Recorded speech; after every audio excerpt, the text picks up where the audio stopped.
starting to realize, hey, wait a minute, we don't need to pay this girl to come here and drink boba tea for 8 hours and then complain that somebody said something that made her mad. And they just fire her. Yeah. 14,000 employees, with executives hoping to eliminate 600,000 workers by 2033. More than that. When Amazon, the U.S.'s second largest employer, starts laying off employees, it gives cover to other CEOs. Of course. UPS announced 48,000 layoffs. 48,000? You know what's going to be funny? Is that if they can, it'll be 480,000, because soon the UPS will be completely automated with like machines that will take the different like little packages that you get, and they will deliver them to your door themselves.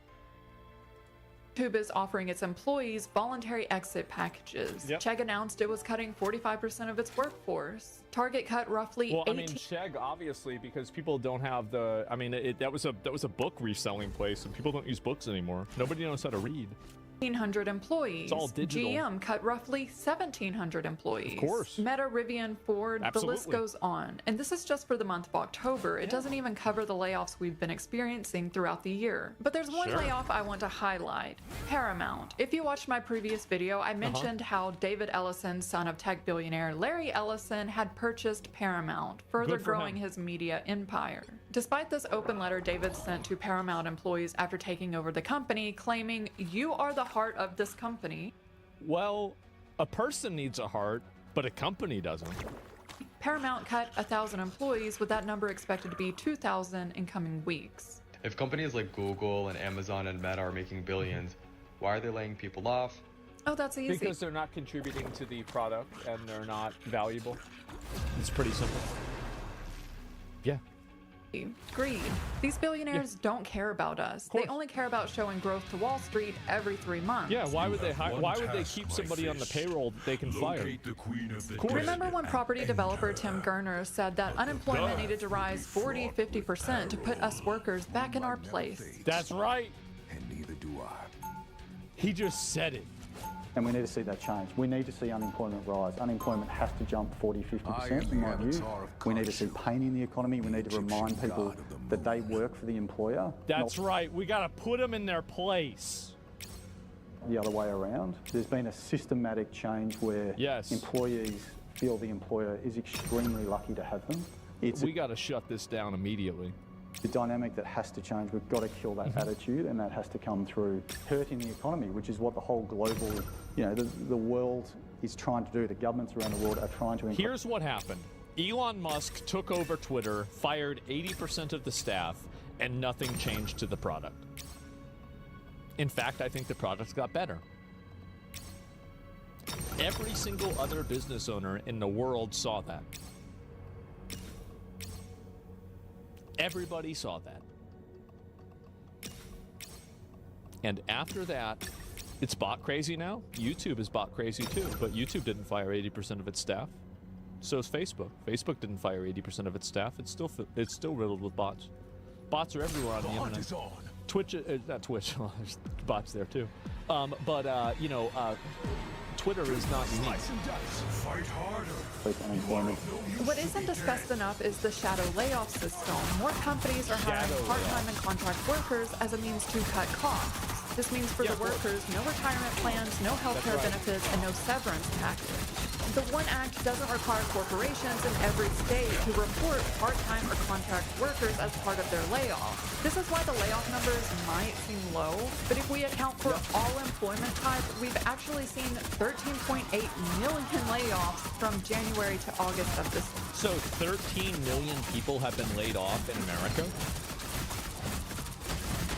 Isn't that like probably like 5% of the workforce?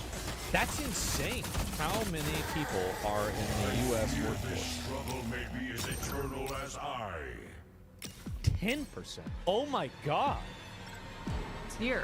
Laying off contractors or conducting performance-based exits doesn't make headlines, but accounts for up to 30% of this year's job losses. Amazon claims that they're laying off employees in an effort to operate like the world's largest startup. They claim they need to increase their efficiency. Yet in 2024, they generated $638 billion. Well, that's not a good way to look at it. I don't agree with this way of looking at it. Do you want to make $640 billion? or do you want to make $650 billion?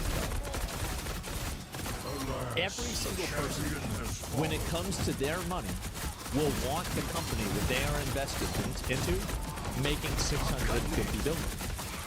The problem is that everybody is always very generous with other people's money. But whenever it comes to their own stocks, their own holdings, and their own ownership, well, suddenly now it's okay to cut costs. The reality is that these decisions are made in order to maximize shareholder value. And they are done in the best interest of those shareholders. A company should not exist for the purpose of providing welfare to the state or to the public. That is not a company's job. A company's job is to function as a problem-solving device, right? It solves some sort of problem, it performs some task, it does something. It's a company's primary function is not to employ people, it's to provide a service. Teams that are operating at pretty high efficiency, while most headlines are focused on... But wouldn't you want more efficiency? Yeah, wouldn't you want more? Wouldn't you want them to be better? AI, Amazon has been building an army of robots. That's a right. leaked internal document shows executives That's hoping right. they can eliminate 600,000 roles by using robots. That's right. And they know Thank God. Thank God. People that work in Amazon fulfillment centers, that's probably the least fulfilling job that you could ever have. It sucks dick. You probably get injuries, you're overworked. I mean, didn't they have a bunch of people working in one of those factories that were told that they had to stay inside, and then they ended up being killed by a tornado? I mean, these are terrible jobs. Nobody grows up and says, oh, I know what I want to do. I want to take the box from the conveyor belt and put it in the truck. Nobody wants to grow up and be that person. People take these jobs because they have to, not because they want to. how bad this sounds. That's why also in the document they discussed replacing words like automation, AI, and robot with the term advanced technology. But here's the dystopian reality. Back in June, Amazon CEO Andy Jassy addressed all the employees about AI and automation. We have strong conviction that AI agents will change how we work. There will be billions of these agents. We will need fewer people Billions must lose their job. doing some of the jobs that are being done today. That's The right. key word here is will. He's not saying AI agents are currently good enough to replace human workers. He's saying they will. Well, they are to an extent, right? I mean, like, to an extent they are. And automation and technology is going to replace workers everywhere. It's going to happen in a lot of different perspectives, not just in one way. It's going to happen overall. You're completely correct, because I work at UPS part-time for health insurance. I unload boxes off trucks. Yeah, of course. Some people enjoy doing easy labor just to not use their brain. I guarantee you, if you gave that person the same amount of money and you told them you don't have to go to work, I bet they'd stop showing up. Will be maybe in the future. Probably 2025. We at Meta, as well as the other companies that are basically working on this, are going to have an AI that can effectively be a sort of mid-level engineer that you have in your company. That's pretty good. And then over time, we'll get to the point where a lot of the code in our apps, including the AI that we generate, is actually built by AI engineers instead of people engineers. Again, the key words here, I think probably these are just hopes. They're laying off real human workers today despite recognizing that AI cannot do a mid-level engineer's job. But they're- Exactly, that's why they're not laying off the mid-level engineers. But they are laying off the entry-level. And so, like, right now, AI can't do, like, basically, they're trying to plot a trajectory for where their business is going to be. But at this current point in time, it is undeniable that AI can do some people's jobs. So right now, it's doing some people's jobs, and later on, it's going to be doing everybody's job. Or more people's jobs. They're hoping one day it can. They're redirecting the money they use to pay real human workers That's right. into AI investment. They're Yep. betting on a future that hasn't Laid even off arrived again. yet. They could afford both employees and AI, but instead they're laying off workers right before the holidays after That's right. record profits That's while right. the CEOs get richer from the very act That's of right. hiring them. Because That's exactly right. Welcome to the fucking show. And if it was your money that you had invested I guarantee you that the companies that make those decisions would be the most highly invested in companies in the world. Because everybody is always generous with somebody else's money and somebody else's time. But when it comes time to make decisions for your 401k, to make decisions for your investments, you are going to want to maximize your revenue. You are going to want to have a good rate of return. For these executives, layoffs are a means to cut costs. And who costs the most? Senior employees. A perfect example of this that we saw earlier this year was when Microsoft let go of Ron Buckton. Now, if you're not a developer, you may not know who he is, but Ron spent 18 years at Microsoft. 10 of those years was spent working on TypeScript. TypeScript is used by over 5 million developers. I use TypeScript. The majority of the websites that you interact with use TypeScript. And despite Microsoft having over $245 billion in revenue for 2024, they still let Ron go. Was Ron Yep, that's right. They fired because they didn't need him. Suddenly discovered to be a slacker after 18 years of promotions? Or is it that executives looked at a spreadsheet, saw his senior level salary, and decided that number was too big? I do think that, like, I mean, to be fair, like, I'm in general in favor of AI and like this what I think is kind of like a technological revolution. But I do think that they're overshooting right now. I think they're probably, like, you shouldn't be firing people like that this early. Like, I mean, maybe there's like a unique reason why, but I do think they're probably overshooting and probably firing too many people too quickly. But I think that the inevitability of this is not to be denied. And at the same time they're laying off senior workers, they're also eliminating junior positions. Between January and October of 2024, the unemployment rate for recent college graduates was 15.3% in their first year after graduation.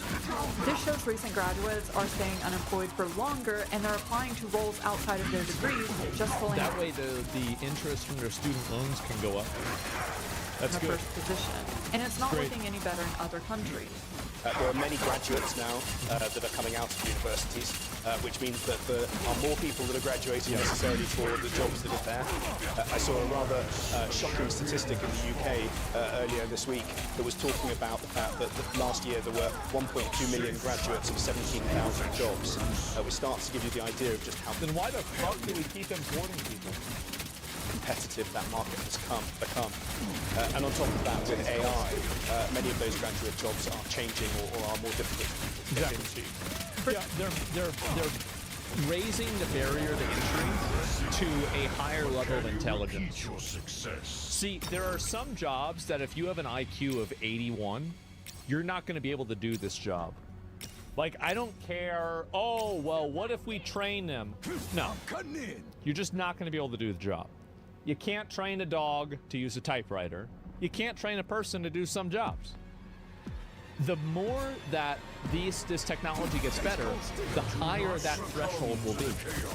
And you're going to have dumb people, less creative people, less critically thinking people, lower IQ people be completely removed from the job ecosystem. That's what's happening. It's happening right now. Purcell used its best salesperson. Like, you think about it like this, right? There used to be a retard that would sit there with a screwdriver and screw a bolt into a tire and get paid the equivalent of $75 an hour. Live in a beautiful house, have every benefit that he wanted, have a family that he supported, 2 cars and the boat, and go on vacations. And that guy probably didn't even have a high school education. All he did was turn a nut on a bolt. Nowadays, that's done with a robot. Take his fucking back. Well, I'm telling you, right? Like, that's what's going to happen. And so all those people, that's called labor. Yeah, but it's also called a robot does the same thing, and you don't have to pay the fucking guy $75 an hour. And then just tell him to get the hell out. Like, what do you mean? Like, and you would make this decision too. Everybody would make this decision when it comes to their own personal finances. That's my point. Everybody would do this themselves. Useless labor? Yeah, what do we do about it? Well, you have to tax companies that are using automation in a way that, you know, you can redistribute the money into the population, right? And that's what you have to do. But, like, it's not going to happen. I think we're going to have to bring back somehow, like, slavery or something like that. Like, I don't know, maybe feudalism. It's one or the other. Maybe both. Or you could have a plague. Maybe all three. to train an AI agent, allowing the company to reduce a 10-person team's work down to just one person managing the AI agent. Remember what I said? This is exactly what I've said every single time. It's not replacing all 10 people, it's replacing 9 of them and giving the one person who's the best at the job the ability to do the job of all 10 people. As a developer, I also see this. A lot of companies are now using AI agents to do the smaller JIRA tickets that usually a junior developer would do. But this means that they're effectively eliminating junior positions, while at the same time we have fewer senior employees because their salaries make them layoff targets. Yep. More seniors and retirees are returning to the workforce because they can't afford the cost of living on their retirement funds or their social security. Yeah, there's a lot of old boomers. Like, everybody jokes about how boomers, grew up in the greatest economy ever. But some people, even whenever they have an aimbot, they end up losing a match.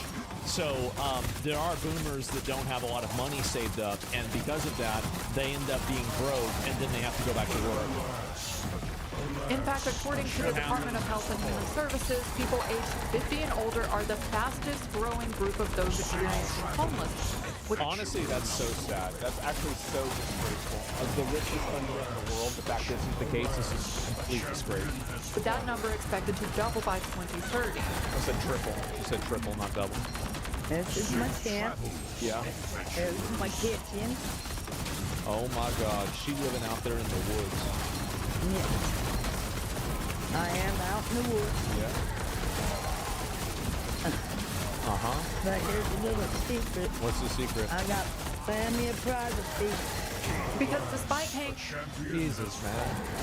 into Social Security with every paycheck, that money isn't being saved for you. It's being used to pay for current retirees, and it's also not keeping up with the cost of living. No, it's not The close. average monthly payment for retirees is $2,002. I'm not currently in the U.S., but even here in Stockholm, that wouldn't cover my rent. But regardless, the U.S. government is considering increasing the retirement age to 69. That's right, yeah, they're going to do it. They're going to do it. Despite many workers claiming that employers are deeming them too experienced, a nice way for these companies to say that they don't want to hire you after 40. And actually, Workday, that horrible job application software, they're being sued with applicants alleging the company's AI disqualified them because they were over 40. So I made a post about over a month ago talking about how I was laid off at 50, being at the peak of my career, and thousands of viewers. It's like, what is this, like that movie whenever you reach like 100 or like a certain age and it's instantly kill you? It's like, all right, happy birthday, you're dead. You're Why fired. say you're going through the same thing? They say you're too overqualified. Again, you're not going to be happy here. I even had someone make a comment saying that they went to Trader Joe's to try to get a job and they were denied because they are overqualified. It's 2025, and the new reality is that people in their mid-50s, late 50s are the new unemployables. It's almost impossible to land another job at your current level. You Wow. can almost kiss it goodbye. They can say ageism is illegal all they want. They can make believe that it's kumbaya and we love everybody and we're all equal. And no, it doesn't work like that.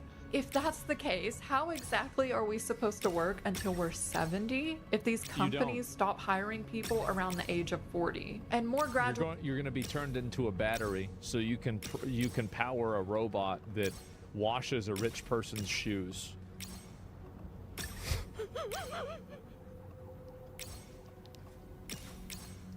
Graduates are now switching to trade jobs, meaning that blue-collar workers are now competing against white-collar workers for the same handful of trade jobs. Yep. We've seen at least 180,000 government employees let go, and now we see senior FANG employees re-entering the job market after layoffs. I'm a recent college grad looking for a job, and today I learned that not only are we competing with all of the people last year who couldn't get jobs, we are also competing with people who are currently working in entry-level jobs and looking to switch companies because their companies aren't promoting them because the market is so bad. A recruiter I just got off the phone with told me that I'm going up against someone who has 2 years of postgraduate full-time work experience. This same thing happened, like if you're around my age, this same thing happened whenever we were like all 21 to like 24.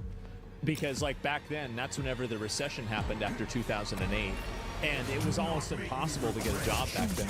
Like you were competing against people that had 5 or 10 years of experience. And it was like, okay, well, how am I ever going to get a job when every job has like 4 applicants? And, you need to have experience to get experience, but you don't have any experience, so you can't get any experience. and you can't get any experience because you don't have any experience. It's like the unemployment catch-22 that keeps people like her and any other young person that's graduating college in this like limbo. And what happens is that now they have their student loan debt that's compounding and building on top of itself. So the amount of money that they had that they're supposed to be offsetting, it's kind of like, I mean, just the way that interest works, right? Is that it becomes worse and worse and worse the bigger it is, right? The bigger it is, the bigger it gets. The smaller it is, the less quickly it becomes larger, right? Like basically, right? Because just the way that the interest works. And so now they're basically having like this, you know, like a 5% bonus being put on top of their entire loan because they can't make any of their money back. Yeah, it's gatekeeping. Yeah, that's what I'm saying. Wait, don't this collapse the consumer market itself? Well, no, because you're going to have rich people that have all the money. I just don't know how I'm supposed to deal with that. So let me get this straight. We have retirees, new graduates, blue collar and white collar, government employees, senior paying employees, all fighting over a dwindling number of jobs. And at the same time that everyone's trying to find a job, inflation is out of control. The cost of living the past 5 years just keeps increasing. Yeah. Let's see if anybody else is experiencing this. So last year, my homeowner's insurance was $3,000. Year before that, it was $2,600. Year before that, $2,200. Year before that. So it went up? That's $2,100 on this house. Well, it went up by like, it went up by 50% in 3 years. 4 years. This year, my homeowner's insurance is over $6,000. No claims in the last 4 years. I've never had a claim against the house I'm living in now. But my insurance doubled. Homeowners insurance doubled year over year with no claims. Yet wages... This is why people like socialism. This is why people want communism. This is why people want revolutions. This is why people become extremists, is that they have something like that happen to them. They are enjoying an almost comfortable life, and then they have all of the life squeezed out of that and then redistributed to these companies that are basically extorting them for money, robbing them for money. And I think this is also, it's happening all the way down the line. It is. Aren't keeping up with the cost of living, despite us seeing both Apple and Microsoft get a $4 trillion valuation. And meanwhile, our representatives are telling us that inflation is only 3%, yet they're not explaining the bigger picture. Inflation may be 3% this year, but what was it last year and the year before? They're not adding on all the prior years, because the reality is inflation rarely decreases. And in fact, it benefits the governments to have inflation. Well, you have fractional reserve banking, you have inflation. It really, I mean, money, it's always going to just keep going up. It's not a matter of if, it's a matter of how much. It means they owe less debt. And about that inflation, a lot of it is artificially created.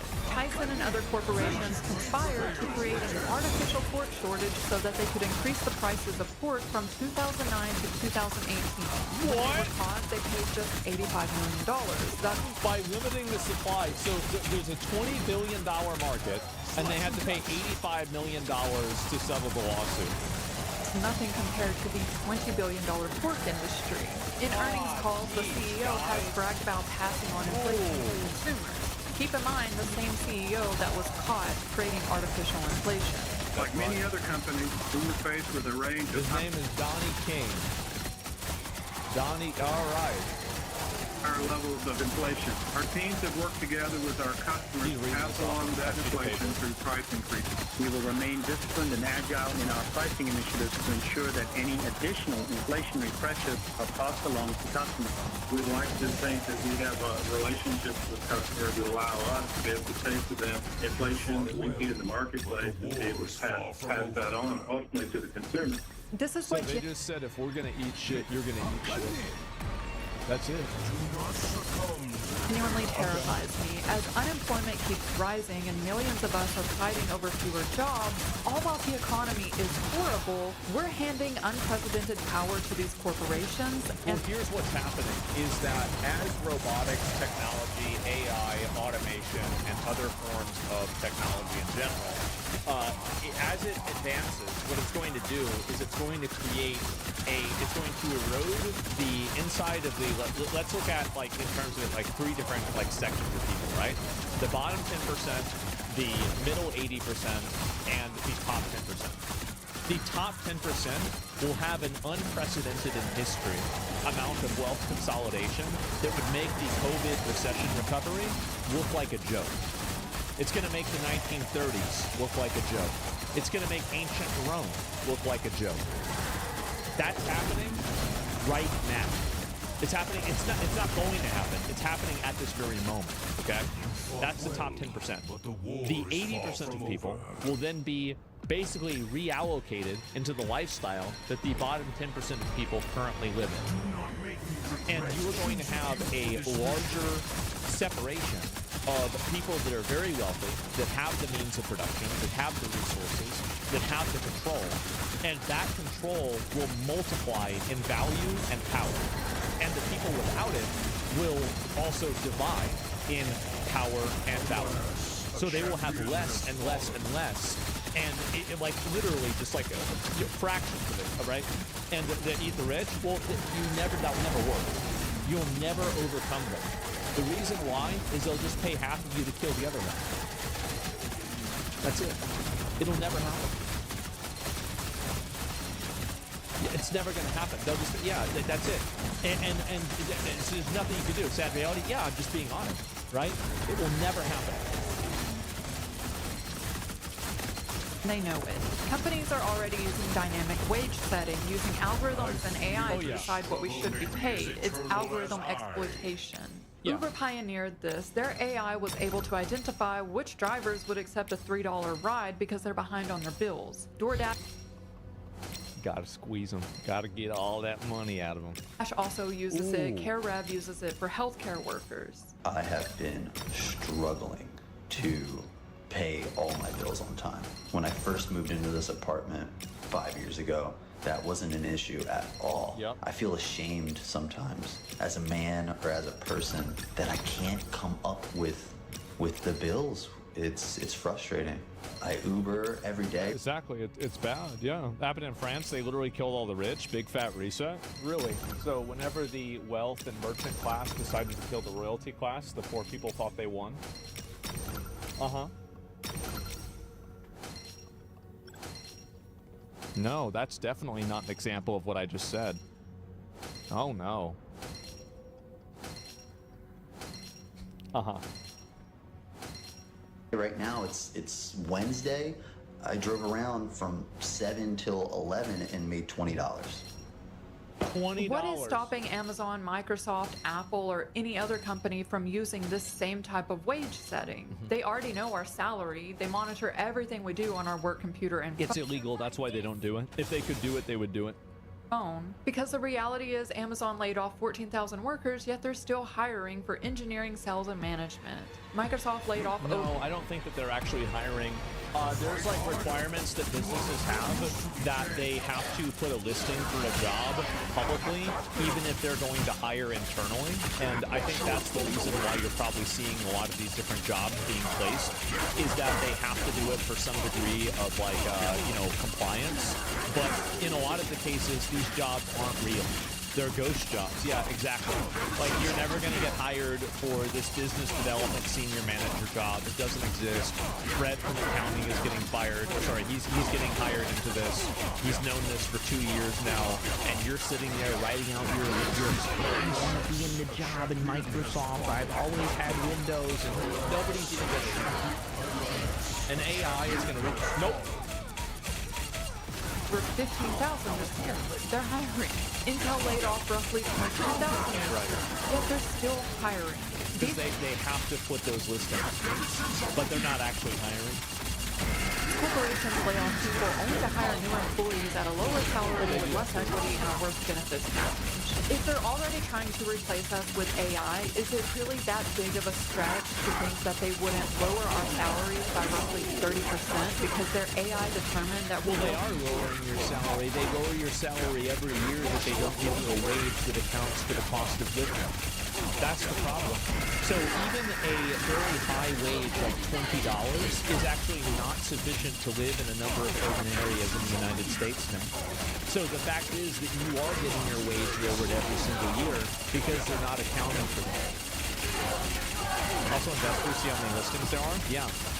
Willing to accept that salary in this economy. They increasingly give us worse salaries, while Andy Jassy, CEO of Amazon, made $40 million in 2024.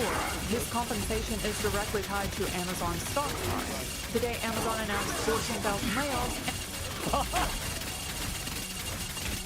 There it is. I better buy some fucking Amazon stock. Look at that. Holy shit. Amazon stock jumped 13%.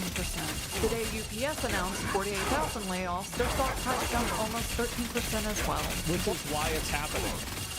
It's because everybody knows this is the correct decision for a company to take, even though it's not the human-friendly decision. It is the correct decision, financially. Wall Street literally rewards human suffering. And well, yeah, of course. There's a lot of money you can make off of people being sick.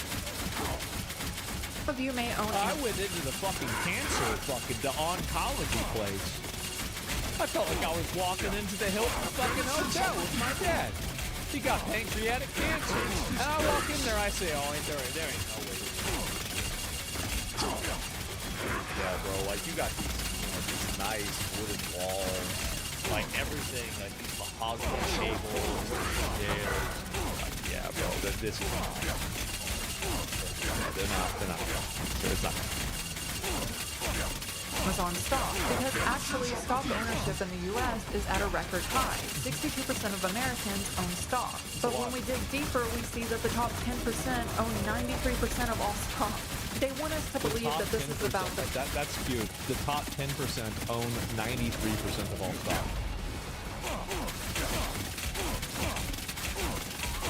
Yeah. They want us to believe that this is about the future and innovation when they're... Well, it is for them. Their future, their innovation, not yours. Not yours, slave. Go back to your battery station and power my robot that massages my feet. No, I don't want you to do it. The robot has to do it. Literally just giving us a solution to a problem that they created. They're laying off real human workers today, investing that money into their dream of AI replacing all of us in the future. Man. She is right about everything, and it doesn't matter. The reason why people are so stupid, they can't even understand this problem. They have no idea. They can't comprehend it. Critical thinking is at an all-time low. People are more uneducated than ever. Nobody knows how to think. Everybody is going to be turned into a battery. And that's just the way it's going to be. I know some people might not want to hear that, but that's where we're at. That's it. Link the video. I'll link the video. Yeah, let me go ahead and link the video. Okay, yeah. Idiocracy is... Grok, is this true? Somebody says eating paint's bad for Grok. Grok, what... Does red paint taste like apples and green paint taste like green apples? No? What does it taste... Oh, I should just check for myself. Oh, it tastes like cancer. Now you're a battery. The irony is that more people are unemployed, the less demand for these companies' products. Well, the thing is that that's why you need to have the wealth redistributed into the economy. Exactly. And also, apparently that's not true. A lot of people aren't realizing that a tremendous amount of consumerism comes from a very top echelon of consumers. So you have people that are spending ridiculous amounts of money that are like, basically, it's like, you know, you're voting once, they're voting 1,000 times. That's it. First comment. Imagine what happens when you have a large part of your population unemployed with nothing to lose. Start a new war. Yeah, start a new war. Will never happen because of government benefit. I think that you will see a... I don't know. I'm not going to say it. I'm not even going to say it.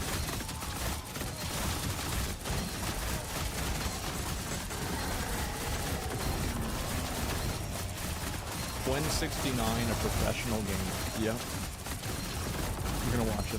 This is so good. Before we start the vlog, just want to let you guys know that I'm not a psycho. Like, why I've got random weapons? Oh, just all over the place. I'm worried about my friend Quinn69. Damn. He's been gaming now indoors for about 10 years. And he's just become this pent-up, awkward freak roach of a man. Wonga wingy. He's losing touch with reality at an alarming rate. I'm going to go and visit the locals to see if they have any words of advice. Then I'm going to pop in and see the man himself. Okay. Damn, so that's New Zealand. So do you know much about Quinn69 at all? No? Thank you. Hi, I'm Zach, by the way. Just think he's a streamer or something? Alright, it's a Honda CBR 1100 X6 Blackbird. What? What would you recommend for someone that wants to get out and about? Is there anyone out there who's stuck inside? It's time to get outside. Maybe for him the world is a bit scary.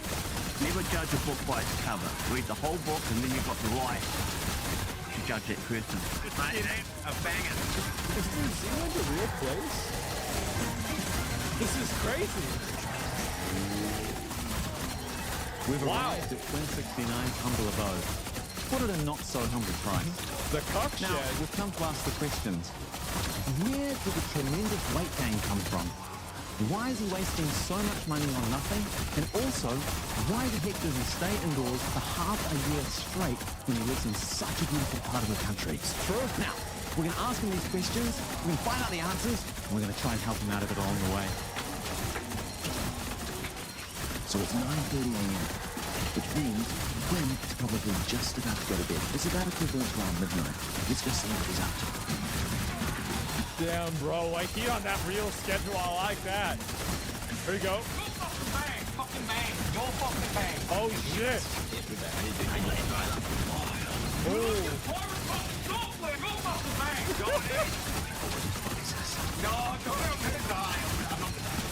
So we just arrived at Queen's and we thought we'd come in and say hi.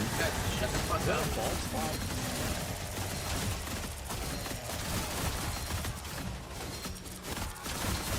That's crazy. Wow. Look at that. There's no time to rest. Wow. What a fucking joke, bro. What an easy boss. Now one looks closer. Oh.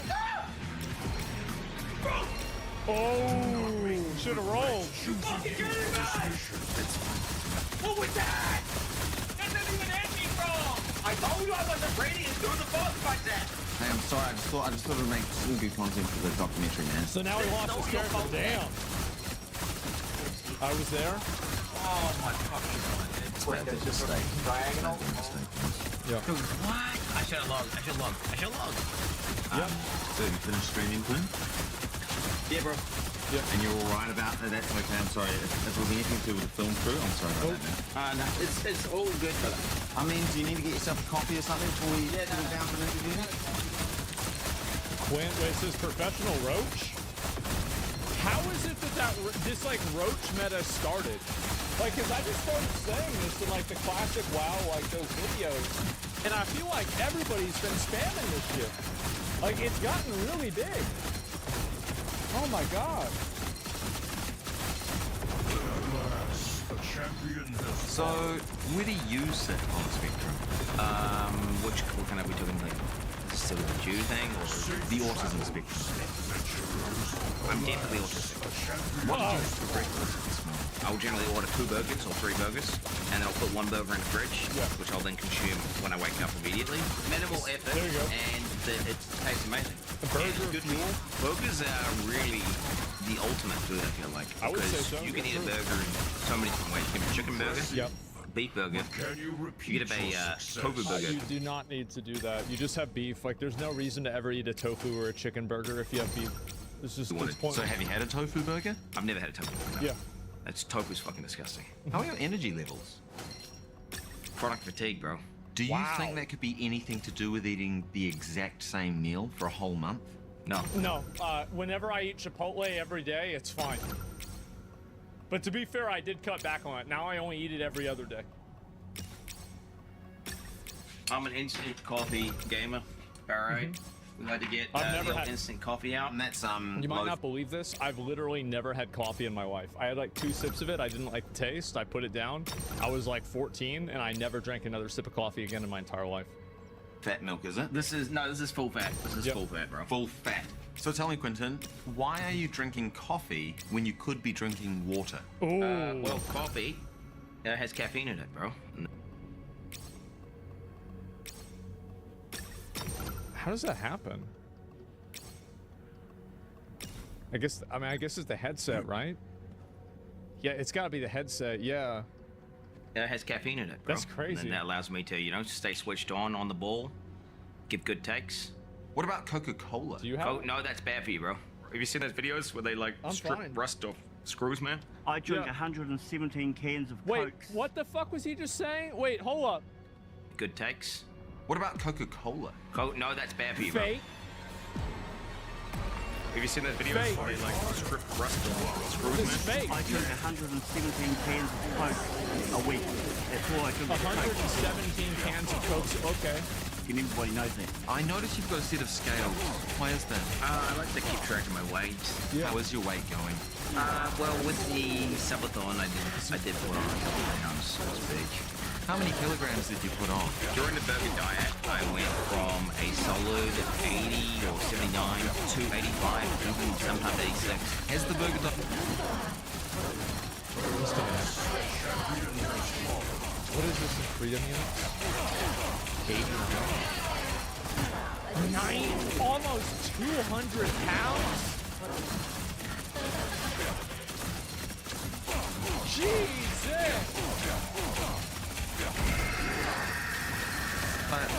Right now, I'm in the process of transitioning from a burger diet to a keto burger diet, where I just, they basically remove the buns and just eat the burger with sweet lettuce.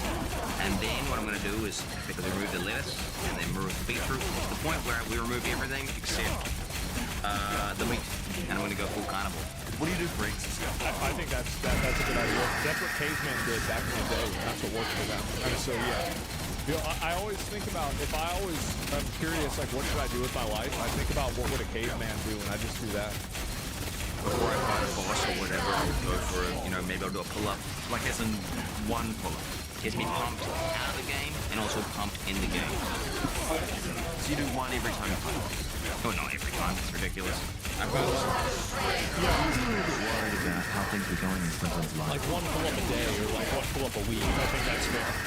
So I called him to see the coffee guy. Now, have you caught up with Clint 69 at all lately? Not recently, no.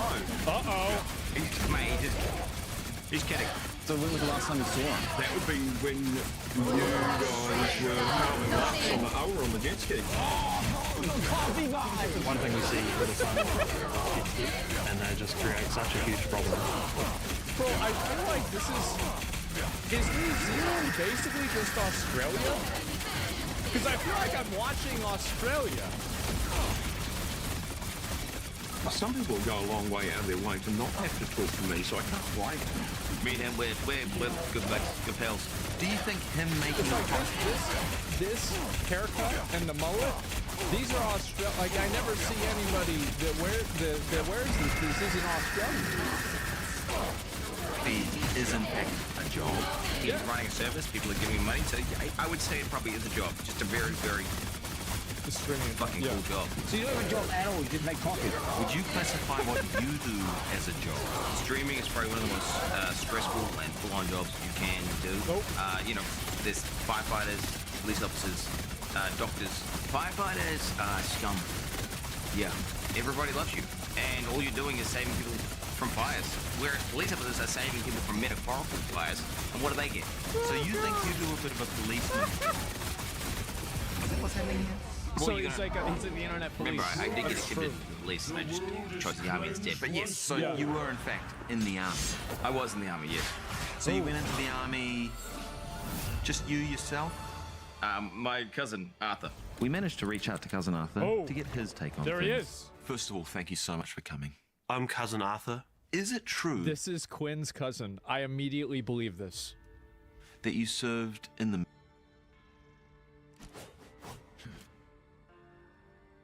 If men should pay on first dates, men should provide, protect, men should be chivalrous, what should women do? Women should be good role models for their children. They should raise their kids. You said have children, take care of their children. We're having a population collapse. Women are clearly not having children. That's because men don't want to marry women.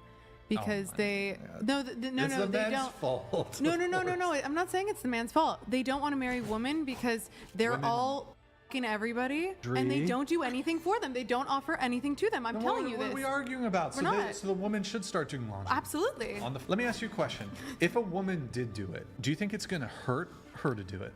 It won't hurt her, but it's just I think that's awkward. I think it's a little bit degrading. Like, oh, I'm here for the first time and I'm cleaning up his house. Like, I don't know. If I gotta die for a chick, yeah, she should do my laundry. Yeah, she should cook and clean. It's like that if I you would see do that. some laundry, be like, you want some help with that? You going Say anywhere? I gotta nice and dainty and feminine. Like, oh, you need some help. Oh yeah, do you want me to get on my hands and knees? No, girl, it's just like you'll take his load, but you that's won't. the way. No, fuck his no. load.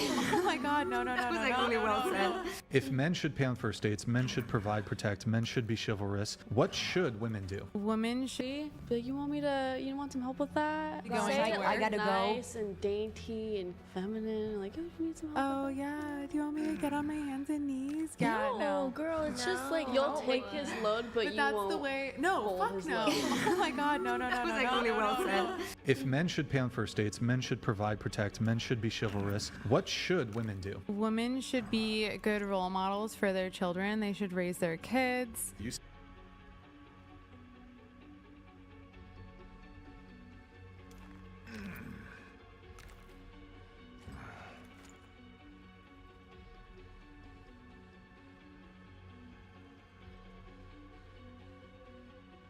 Apparently Japan, there's been a lot of censorship that's been happening. I think that we all know this, is that there's been censorship that's been affecting anime and manga. And obviously, this has gone on now for probably like at least 5 years. But you're starting to see Japanese people starting to become cognizant of it, seeing their media change as a result of it trying to appeal to overseas viewers, or more likely overseas Twitter users, etc. And so finally, it looks like Japan is banning that type of censorship.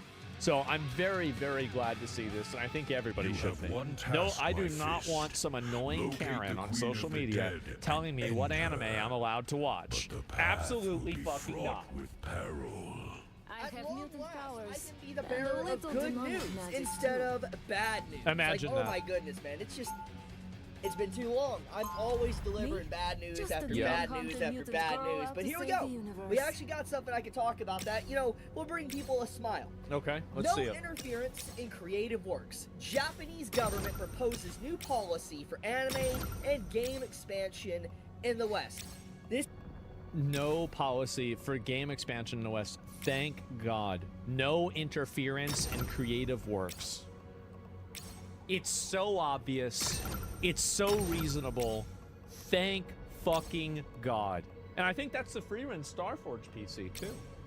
This is huge. This literally just came out today. This is literally breaking news.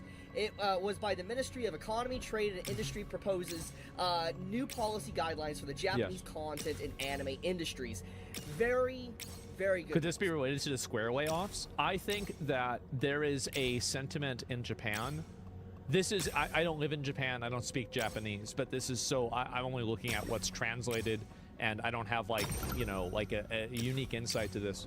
But it seems to me that there is a growing sentiment that's happening in Japan where people in Japan are upset that Americans are both consuming Japanese culture and also in another way consuming Japanese culture, where they're trying to edit out, push away, and try to, rough off the rough edges of Japanese culture that they find to be abrasive. And I think that that's earned a lot of resentment from the Japanese people. That's what I think is happening. Trying to appropriate it? Yes. So let's just get right into it. Literally cultural appropriation. This October, the Japanese Ministry of Economy, Trade, and Industry held its 8th Entertainment and Creative Industrial Policy Seminar. during which he proposed 5 key principles of its new policy guidelines for the Japanese content industry, including video games, anime, manga, film, and music. Of course. As reported by the new guidelines have been announced as part of the strategy to achieve the government's goal of expanding the overseas market size for domestic content to 20 trillion yen That's a lot. 2033. This comes only a month after the Japanese Business Federation, K.RIN, issued an urgent message calling on the government to provide immediate, large-scale, and long-term support for the country's content industry. Yeah. The 5 key principles of the entertainment and creative industries policy are listed as follows. Number 1, large-scale, long-term strategic support. Smart. Support efforts to spread Japan-made content to the world. Yeah, this is how you have soft power. You know, like the USAID, where we get to do trans Sesame Street plays in Iran. I don't think that's how you have soft power. Soft power is freedom, not transsexual Sesame Street. I'm just saying. That's the big one. Soft power is Black Myth Wukong. Prioritize those willing to take a challenge. In light of recent events, especially aggressive content restrictions and global pressure from payment processor firms, the third principle of the policy has been attracting attention in particular. As explained by Meti, the government's goal is to invest in IP, resources, and digital technologies, as well as support international distribution networks and overseas investments into building standards. Consequently, the third principle was suggested to reassure creators that their freedom of expression will be protected. That's the big one. Government backings does not imply that the content of the world will be meddled with in way. Huge W. Like just straight up huge Japan W. Like big W. Big W for the Japanese government. Big W for anime creators. I think it's people are just, this is a win for anybody who doesn't want to have things edited by people that don't care about the media. Because fundamentally what you have are people that are coming into a space that they're not really part of, and they're trying to edit, change, and manipulate that space to make that space congruent with their world. And I think that just generally, there's a lot of resentment for that. I don't think people want that. That's not something that like an average person is saying, oh, please censor me more. Please change this, make this different. No interference in the content of creative works means what exactly? It means that in the process, I'm assuming, and in the process of localizing things like this in Japan over to the United States, that you're not going to have, censorship of certain topics or certain types of sexuality, for example. Basically, like, they don't get to censor things because it's problematic in one way or another. I mean, that's what I'm guessing. Manga creators, for artists in general, and this is a huge W.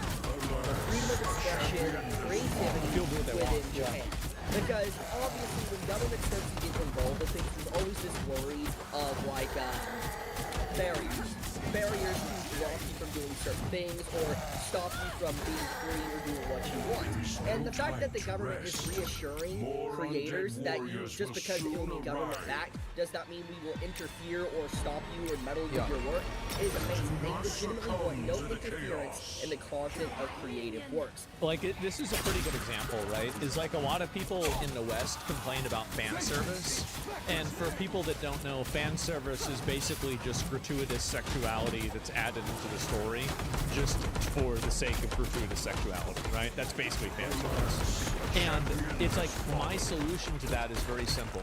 If you don't like anime with fan service, don't watch it. Period. Don't watch it. There you go. Problem solved. It's literally that simple.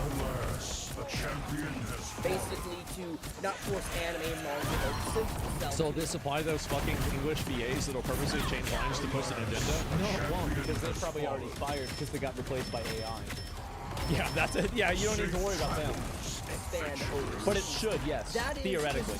This is probably some of the best news we could have gotten as of late, especially for just what we have seen continuously. We have definitely seen an uptick of just like this continuous rampant censorship on Japanese content. That's not including other countries around the world, obviously. There's a lot of other stuff I can speak about. But what I'm saying is, we have definitely seen a lot of Japanese content sensible. Well, I think the reason why is that a lot of Japanese companies are now prioritizing international audiences over their own audiences.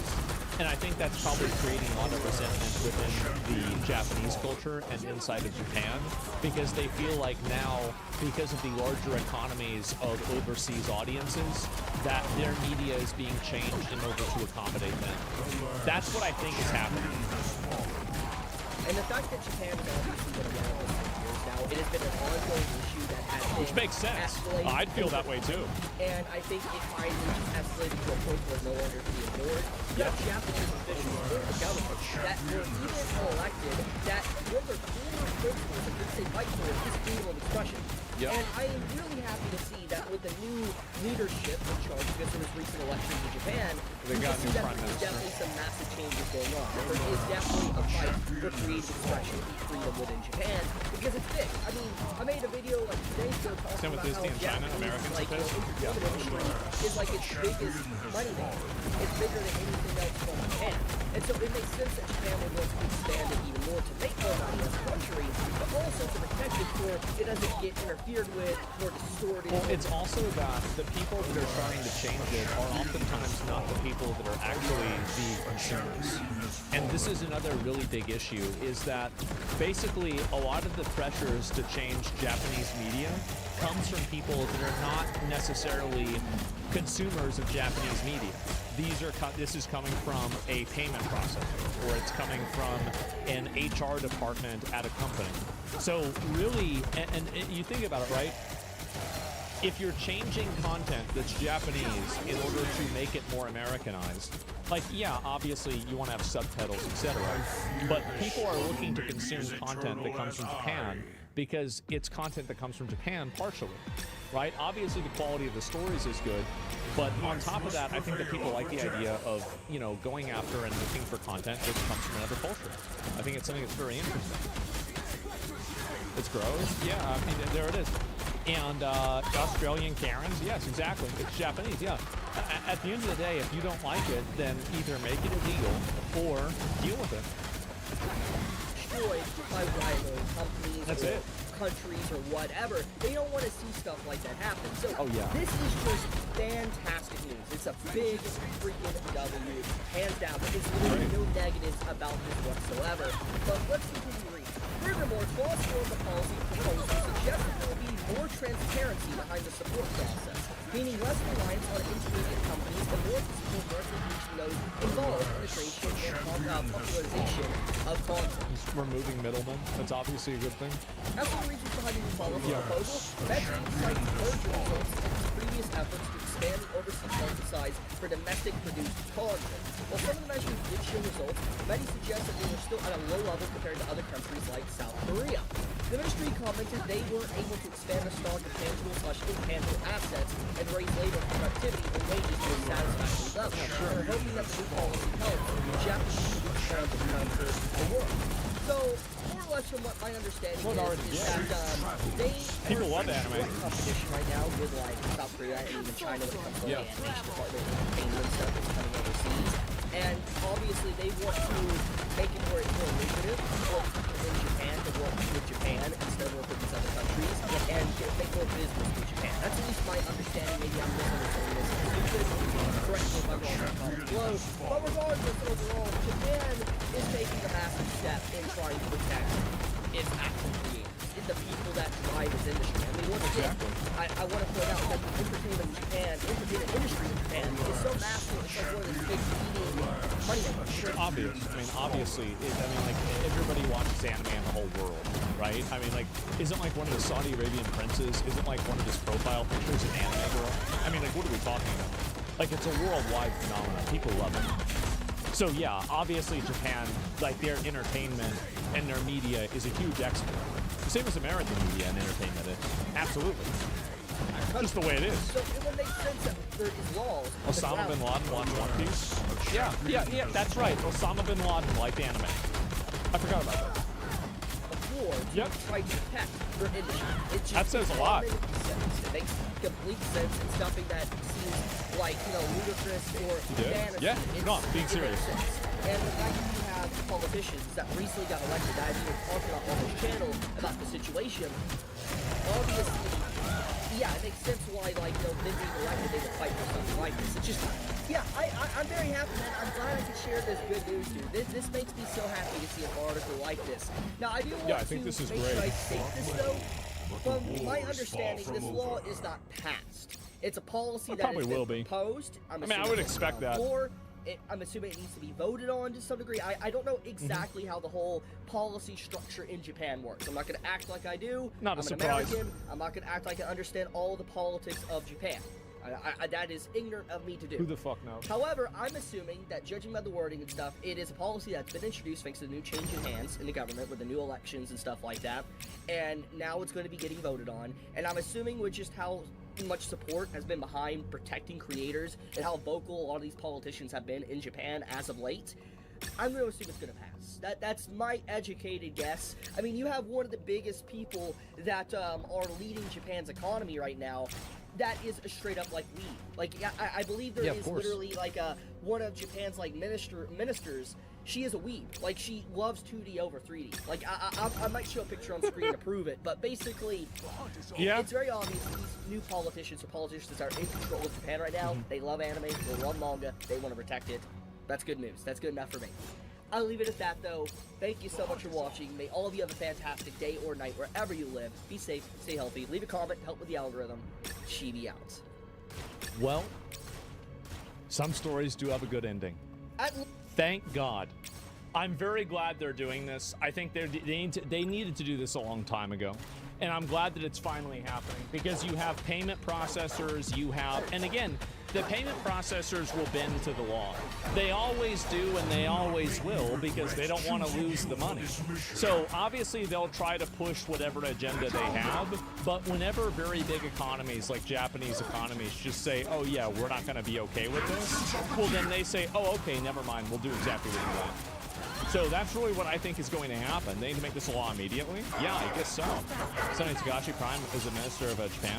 Yeah. I mean, there's plenty of, I know the prime minister was like a more right-wing, like Japan nationalist, Japanese nationalist, which is like kind of what I would expect from somebody in Japan. But yeah, I saw this a few days ago. I did want to watch it. I never really got around to it. But I did want to show you guys this. I think it's a huge fucking W. It is amazing. Good on them for stopping culture rot. That's right. That is exactly what it is. It is intentional, basically culture rot.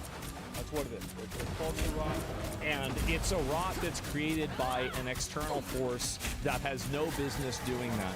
They're not invested in the product. They're not invested in the media. They are just simply trying to make as much money out of it as possible. And I think that is an amazing thing. I'm very, very, very happy. This is a huge W. I'm glad, and I hope that, you know, now we'll probably see less anime censored and less video games censored as well. More like a virus spreading? Yes, it's the same rot that affects game studios. Exactly. It is the Karen rot that we have. But that's it. What's the external force? Karen? Yeah, it's Karens and busybodies that are trying to tell everybody else what to do and how to think. So that's generally what it is. You playing Dispatch today? No, I'm probably going to take a break and chill out, do some other stuff, but I'll probably be back on tomorrow. I don't know exactly what my plans are for tomorrow, but I'm going to take a break, relax for a little bit, and I will be back on tomorrow. I'm going to do some so that is the plan. And good night, bro. Not beating ball pit. I beat it yesterday, didn't I? I thought I did. Yeah, I would say so. And yeah, which game would you recommend? They're under $50.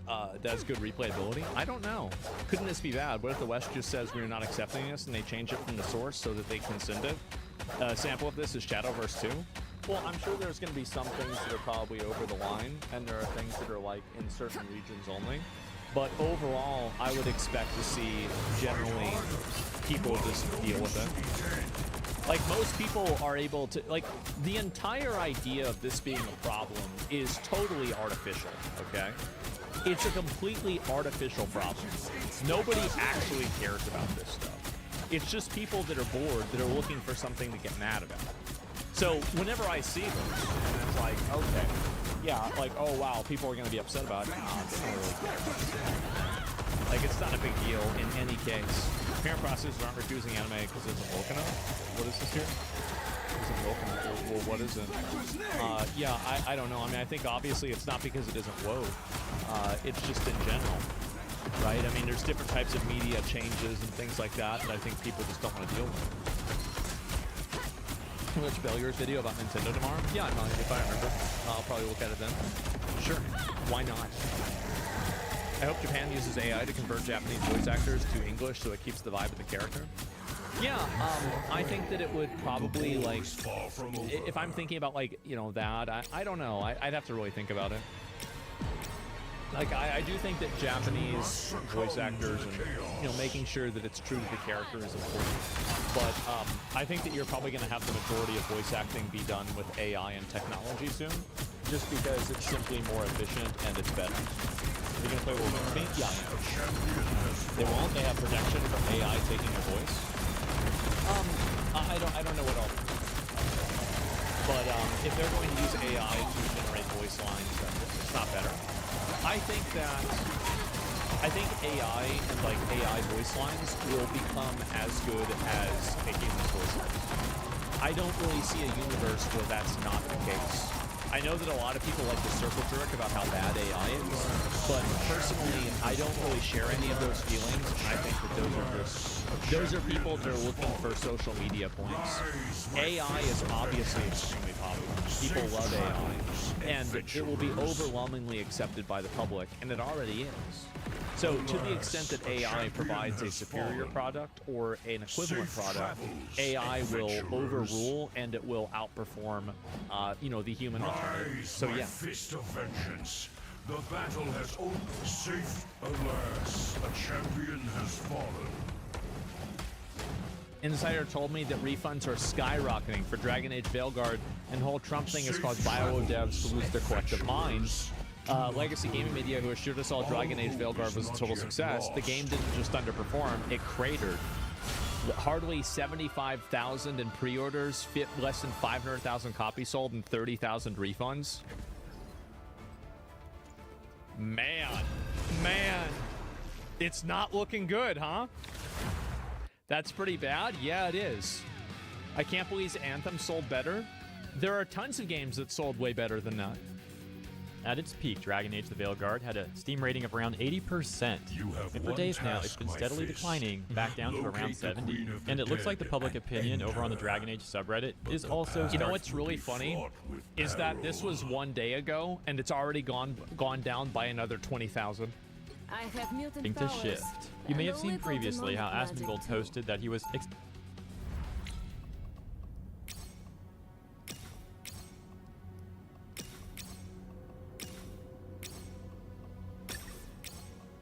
Did I do that? Decided to play Dragon Age Veilguard over on that subreddit, to which he was extremely swiftly banned from the entire thing. Apparently, moderators even went on to set some auto-mod function up that instantly banned... Asmon was banned, LOL. Anyone subscribed to Asmon's subreddit too. That's right. Then I saw some reports from a few other subreddits that this was also occurring. That's also known as racism. So yeah, it's a racist subreddit. And Reddit is racist against me and other gamers. Other based gamers, they're racist against us. There, where similarly, anyone subscribed to those subreddits were also automatically banned from our Dragon Age. Yeah, there it is. The moderators probably checked my account and saw that I was following Asmongold. So this is what happened. Any person who has ever made a post or done any level of interaction with my subreddit will be categorically banned from other subreddits. We're basically getting quarantined by all the soft boys on Reddit. That's right. That's the Bad Boys Club. Bro, it's Roach Ranch. Which, by the way, I think we have 15,000 members in it now. Yeah, you're right. I said that on Twitter. I said that they banned my subreddits because they thought my subreddit had an inferior culture. Oh god, people were mad about that one. Oh jeez. Oh boy, oh boy. We like to have a little bit of fun. What can I say? It looks like people over on our Dragon Age really didn't want any negative opinions about the game being posted there. There were a few critique posts I saw getting through, but they were only like the most mild of critiques, and they were few and far between, especially when compared to the overwhelming amount of posts there that were just shilling for the game. As mentioned a moment ago, however, it looks like things are starting to change. Either they've given up trying to keep it just an echo chamber, or the game's biggest offenders are finally admitting that the game's not as good as they were trying to say it is. It's like it's crazy that Jason Schreier deleted his post talking about the game doing well. That is unbelievable. And you want to know why I bet he deleted his post? I bet he deleted his post because he got information, like inside information from BioWare or from somebody who he trusts that knows, and he's like,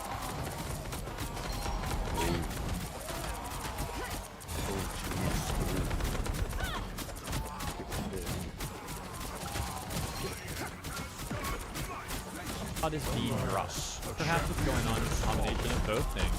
Regardless, let's take a look. From 21 hours ago, the Top Post reads, soft reboot, devoid of light. Soft reboot. So obviously avoid spoilers in the intro to this post, but I'll delve into some in-game spoilers later. This game doesn't feel like a Dragon Age game. It feels like a spin-off made by writers who didn't read material beforehand, or who hate this game. Let it be known that's true. The entire game's not bad. Solus has some good moments, but overall the writing and story are a dumpster fire. A good example is Morgan. Anytime that I see a character that was previously sexualized in a story that is made less sexualized, or the character is less less attractive, I automatically assume that the entire game is bad. And I know this might sound like, wow, you insane idiot, why would you do that? But if you think about it the way that I think about it, ask yourself the question, why would you do that? Why would you take a character that is very attractive and that players clearly like, and then make it worse? Well, I'll tell you why. It's because, number one, you don't respect the source material, and number two, you want to use the source material as a vehicle for your worldview.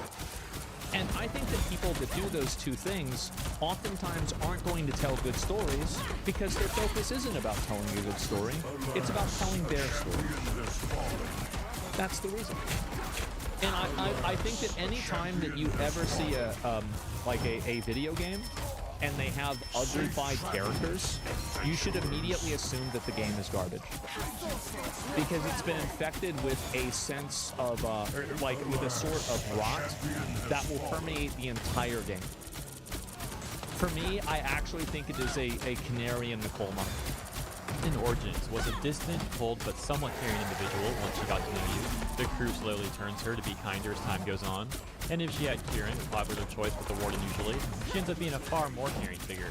In Inquisition, where we see her next, even without Kieran, she's grown slightly warmer, if only with her affection for the hero Falcon, and her friends like Leliana. And yet Veilguard feels like it's butchered that in a way. You see her in-game as a Deus Ex Machina. She appears when the plot demands it, drops off boring tidbits, and leaves. You can have no interactions with her outside of cutscenes, and can't prod her or get to know her as the Inquisitor did. Did she have Kieran and marry the Warden? It's implied that she at least had Kieran, with Solus taking the massive force of power from Mythal, and she's at her strongest at that plot point, but the game makes no effort to actually speak about this. And the Warden, who is teased to be hunting a Kieran Inquisition, is not mentioned.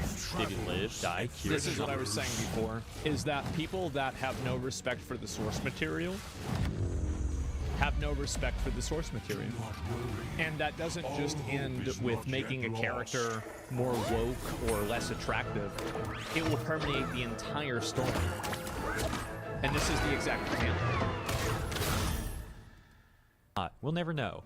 Not that it matters by the halfway point of the game. See? So much of this game feels empty and devoid of life because the NPCs sit around doing nothing. That's the thing, is like everybody always gets mad at me. They say, oh, he's just saying what's obvious. I know! I fucking know! I'm not a wizard! How the fuck are people like, oh, wow, why do I need to say this? It should be fucking obvious. But it's not! Nobody sees it! I feel like I'm taking fucking crazy pills. I go on the internet, I read these comments. These people aren't even living in reality. What the fuck is going on? I don't know. And the NPCs we know from previous games either don't act the way we expect them to, or are so distant from who they used to be, it makes no sense. Yeah. Even Morgan, who was in character, wasn't given a chance to finish her plot thread. Kieran basically doesn't exist. and the game treats all of the prequels to this as if they're taboo topics. I feel like even if this game's writing and story were better, which I don't think it does, it wouldn't get close to what the previous games had because the world feels devoid of all life and care once put into it. And the ending really helped cement the idea that they did this to distance themselves as much as they could from the Dragon Age keep, and the Sea of Choice is transferred over. From just 9 hours ago, man. another top post reads, "Am I the only one who can't stand Tosh? I need a..." Uh-oh. It looks like we've got a bigot. Yeah. We've got a fucking bigot in here. Oh, You have wow. one task, That's real my bad. fist. Locate the Queen of the Dead and Do you think BioWare will be closed before the next Mass Effect? No. I think usually you need 2 points on a graph in order for a studio like this to fail, especially if it's a big studio like this. Like BioWare. So they'll probably need Mass Effect 5 to fail too. And then they'll be done. Anthem? Well, who made Anthem?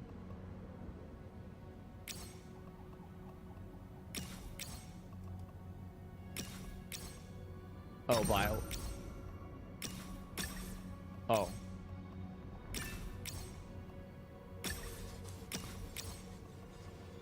Uh-oh. Oh, jeez. Oh, wow. Oh, shit. Man.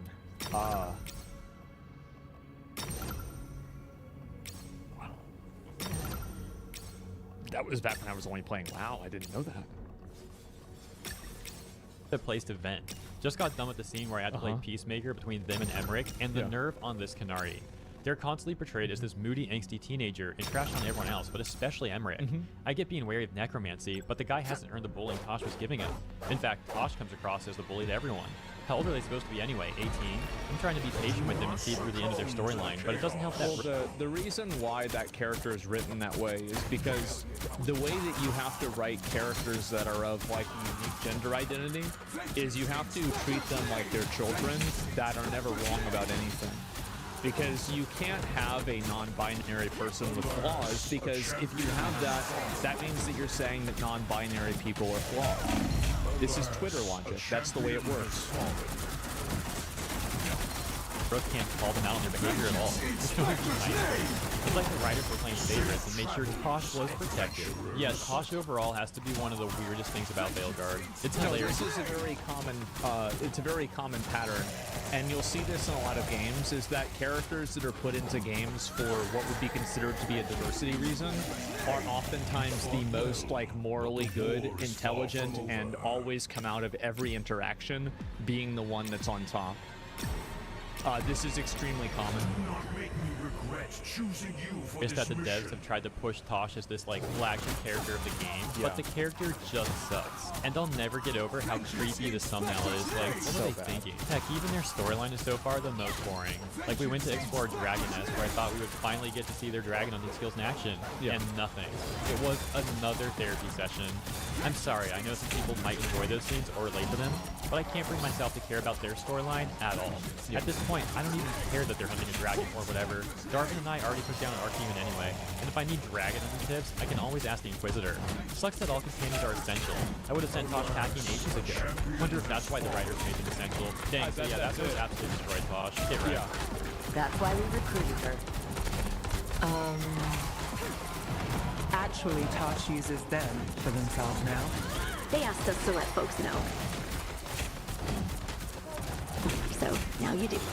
Yeah. I appreciate it. How is it that... You for telling me.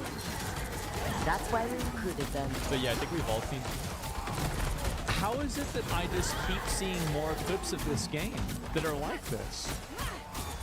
I feel like, because I'm the kind of person, like, if I see one clip getting passed around, I'm like, okay, everybody's just talking shit about this one thing that happened, because it's like, what else are we going to do? But, like, man, I just keep seeing more and more of these. There's more? Yes! It's like, how deep does this go? It's the whole, that's amazing! It's, I don't even know what to say. Time to do a brave? Yeah, I can't believe this. The bar exchange scene, but there was another one. like shoving in as many of these things as they possibly can. Comments are hilarious. This game is so cringe, it's ridiculous. It's real. This gotta be a joke. DEI simulator. That's why I play Space Marine. That's why. Hopping back over to the Dragon Age subreddit and the post about Tosh that we just read. One of the top responses says, yeah, kind of ironic how a non-binary character that has a whole arc about her pronouns is forcing a label on Emmerich and refusing to call him what he identifies as, even after telling Tosh it upsets him. What an insanely fucking good point. Oh my god. Wow. Holy shit. She does what? So this guy, like, is referring to, like, himself as, like, a necromancer or whatever, what you are, and she's, like, insisting that, like, she's going to call him another word or another phrase that sounds bad. Play the clip? I don't know. I'd have to find it. That's the irony. Yeah, exactly. Like calling normal people cis? Was that the point? Yeah, it's just, it's completely hypocritical. And when he's called Death Mage / Corpse Guy instead of his name, Tosh's response is, what? You are a Death Mage. Can no one in the writer's room see the irony here? Once again, I'm reminded of multiple occasions where these weirdo Twitter activist types of people were getting all mad about femboy characters. A few months ago, there was like this femboy anime that came out, and they kept misgendering him as a woman, saying it's a trans woman. Some of the people misgendering this character. This kind of stuff, I know it might sound crazy, but this kind of stuff is the reason why people vote for people like Trump. It's because it's so fucking ridiculous, it's so outrageous, that it just makes people furious. I actually think that like Democrats have done such a bad job at like removing these like weird gender activists from their space. I think that it's done so much damage. Honestly, it's a big factor. Yeah, it's huge. Or even trans women. You think they would want to, you know, gender people properly, but nah. To them it was okay when they do it. Talk about double standards. And then of course way before that, there was a situation with that femboy manga, where the localizers similarly turned the femboy character into a trans woman. The rights holders. This is the problem, bro. Like, people don't understand it. And like, I even made a chart for this because it was so problematic. Let me see if I can I find the chart here? Yeah, here we go. And so, again, you guys can go ahead and, you know, there's a lot of young people that might not be as certain about how this chart works, but we do actually have the chart between boy, drag queen, cross-dressing, femboy, non-binary, traps, futanari, tomboys, and girls. Yeah, it's very, very simple. Anybody who's been on the internet is a loser, already knows all this. Getting so upset they forced Make asylums great again. True. User similarly turned the femboy character into a trans woman. For the rights holders getting so upset they forced it to get translated again the proper way. What the fuck? So they tried to like force transgender on? Oh my god. Safe travels, adventure. This is insane. But you had some localizers defending this translation, including that Katrina lady. Anyways, continuing with comments on Talk Post, this one reads, very juvenile type character. Supposed to be early 20s, but they act like 14 years old. It's really weird that you can romance someone with that sort of personality. It's like romancing a child. Tosh is so That's a really weird way of saying it. I think they're completely right. I never thought of it in that perspective, but yeah, true. Someone self-insert or wish fulfillment character that's designed to exist so they can teach everyone how to treat non-binary folk, except they made them super unlikable and creepy. The characters that jerk unnecessarily to innocent people, they're hypocrites who don't respect others enough to use their names. And because this game is designed by people who don't want you to be mean ever, you can't call them out on it. See, like, Dragon Age, it would have been absolutely fucking based if, like, in the story there was, like, an option for you to like ignore the person's pronouns, and you can make this like the evil option where it's like, no, I'm not going to use your pronouns. You're not they, you're a her. I don't want to hear about it. But like, you know, they would never do something like that, right? And like, I think that when you have situations like that happen, it becomes very evident that you're not playing an RPG. You're playing a tool that's designed to teach you a lesson. On it in a way that makes sense. Yeah, and it should say like Tosh did not like that, and then like if you misgender the character like 5 times, it starts like a hidden quest where you have to fight them, and they try to like kill you or something. Now that would be an actual RPG. That would be cinema, and that'd be worth it, you know, because like you can go along with it or not. It's not the fact that it's in the game.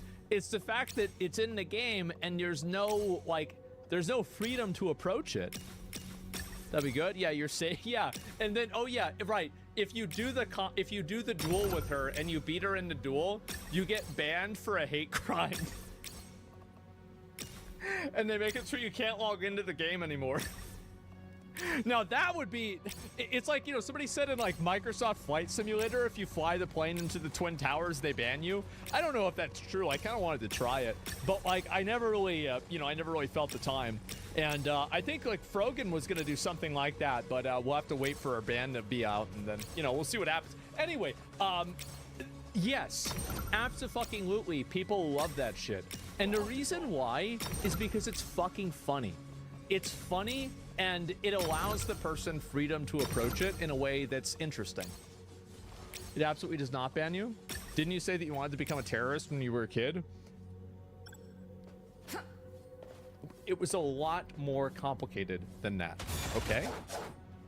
That was not exactly what I said. Let me explain. Now, anyway, let me move on. Yeah, let's move on. There's a lot of context to that. It's actually a problem in RPGs with no good evil role-playing. Exactly. Like, and that's why you want to know one game that really did that super well.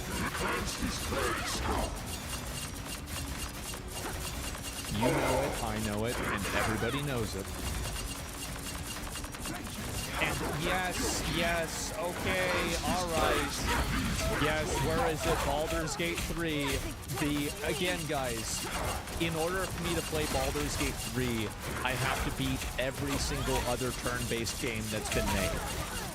After I do that, then I will play Baldur's Gate 3. So yes, 5 hours played. Well, yeah, in 2020, I played the game for its stream. There's even a VOD of it on YouTube.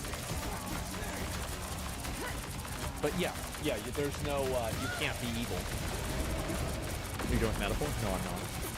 It's all acceptance or pivoting. I firmly believe that if it were possible to not recruit companions, get rid of them, kill them beforehand, early on, etc., etc., Tosh would be one of the most disposed of companions in the game, if not the absolute most removed from all the push exactly fans have been given. And do you remember what happened? You want to hear a really great example of that? So I got sponsored by Dragon's Dogma 2. And they had me make a pawn of myself, and when the game came out, one of the most popular tweets of the game were people picking up my pawn and throwing it into the brine and killing it, and figuring out different ways to kill my pawn. He was so bad. No, he wasn't. Get the fuck out of here. No, it was good. What do you mean, I use your pawn? Yes. And so, of course, that's what people did. The Brian Hungers, I guess so. How they were handled. Every time I typed their name, my autocorrect almost changed it to trash. Meanwhile, I would never tell them that. The way the character behaves is handled. Certainly gives up. I would. Autocorrection. That's on the writers. Whoever decided this character was a good idea. I mean, look, if the character's trash. Autocorrects to trash. Let me see if mine does that. Oh god.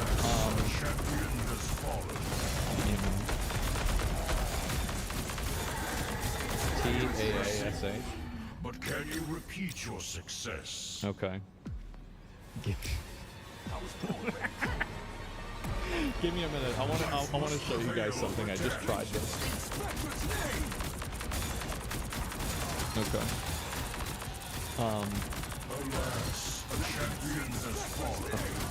I have to send it to my Twitter, and then you guys can see. No, not that. Okay. Where is it? There it is. And is it trash? It's better than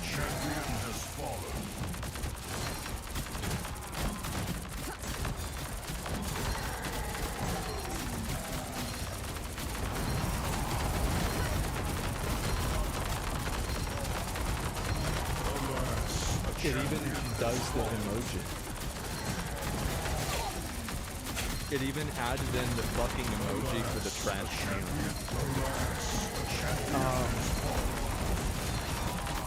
Man. Wow. What do you say? The character's trash. Nothing wrong with calling him trash. Trash character. Junk. Terrible. Garbage. Moving on, we have another top post. This is Trump's doing a speech. When is it starting? When does the speech start?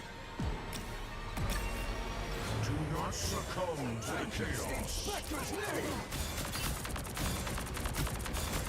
Does anybody know?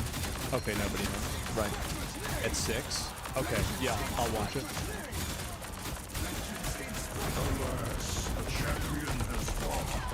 Trash character. Junk. Terrible. Garbage. Moving on, we have another top post. This one from 19 hours ago. A significant percentage of the dialogue in this game is one of these 3 lines. Thank you so much. I'm so sorry. Are you okay? I'm sorry for what you're going through. I understand you. Like, yeah, most of the dialogue is therapy. In conversation, at least one comes up. People in Northern Thetis are very polite. While the echo chamber is starting to crack over on our Dragon Age, 3 days ago that wasn't quite the case. This post being made instead over on our RPG game, saying I played Dragon Age Veilguard. Goodness grief, man. I've been an avid RPG for probably... You've been an RPG? Probably RPG fan. That sounds funny though. Well, he is playing. I've been an avid RPG for probably centuries now. Yeah. Hold up. That doesn't make any sense even as fans. Just let him cook. Let him guy's freaking like centuries old person. He's a vampire. No, but okay, continuing. Played the Mass Effect trilogy, Dragon Age Origins to Inquisition, Witcher 1 through 3, Wasteland 3, Persona 5 Royal, etc., etc. Somehow I never felt this sympathy the longer I kept playing an RPG before. The more I play this game, the more draining it gets. It gets tiring. There's probably 20 hours of this game now. Yeah, dude, this game freaking hurt this person's mind. Like, their brain is suffering. You can already tell. I didn't think it was this bad, but I know what this person's talking about. So, when I played Star Wars Outlaws, it felt like I speedran having a 30-year career at an Amazon fulfillment warehouse. I fear this struggle may be as like, I eternal finished as that, and I just, like, I finished the stream, and I just sat out in my backyard on, like, a lawn chair, and I just, like, I kind of, like, hoped that I would turn into a lizard. You know, and just like forget about everything that happened in my life. For this person, too much Veilguard. Man thinks he's like 300 years old or something. I don't know if it's the vision or the art direction of this game. The essence of what makes Dragon Age doesn't exist here. Like it's wearing the skin of Dragon Age, or it should be some other fantasy game. The writing in this is just mediocre. Like I'm supposed to be invested in my party members' questline, but I find them to not be compelling.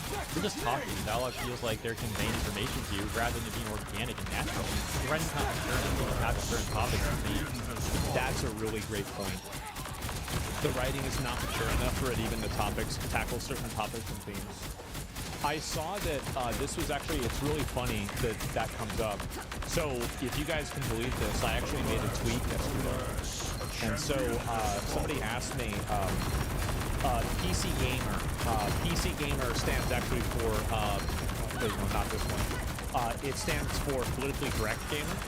And so They said Metaphor ReFantasio's success is further proof that politics are good in video games, actually, no matter what reactionaries tell you. And I replied to it and I said, no real people have a problem with politics in games. Metal Gear Solid and Metaphor prove this. The thing people have a problem with is political ideology and social ideology being inserted into a game in a heavy-handed, one-dimensional, and patronizing way. And so obviously a lot of people agreed with that. Somebody asked, the only politics I see in video games are people getting upset when there's black or gay people as characters or women aren't hot enough. I said there's only two races in video games. There's white and then there's woke. But otherwise, yeah, nobody has a problem with political video games. Clearly, nobody has a problem with it. Everybody knows that. But the problem is that it's written like a child has written it. That's exactly what's going on. You feel their writing is leagues apart when you compare this to DA Origins or Witcher 3 or Baldur's Gate 3. Examples such as these games had passion all over its writing quality and doesn't treat the audience's intelligence like a child. The combat's just basic and that's about it. It's flashy prime and detonation combo, the builds can be varied, but there isn't any tactical RPG aspect or lacking thereof to the combat. No, I'm just rushing through the main story. Afterwards, I go back to Metaphor ReFantasio, which is a great JRPG that came out recently. Maybe I revisit Veilguard. Yeah, after I beat Metaphor, I think I'm going to play maybe Persona 3. And I might also play, I haven't decided, but I might also play, what's the other game? I'm trying to remember what it is. Oh yeah, that Unicorn Overlord game. It was going to be like another 5 first. Yeah, I might try that. I don't really know. But I was thinking about playing that one. Or, oh, there's the other one, Sea of Stars. I didn't play that.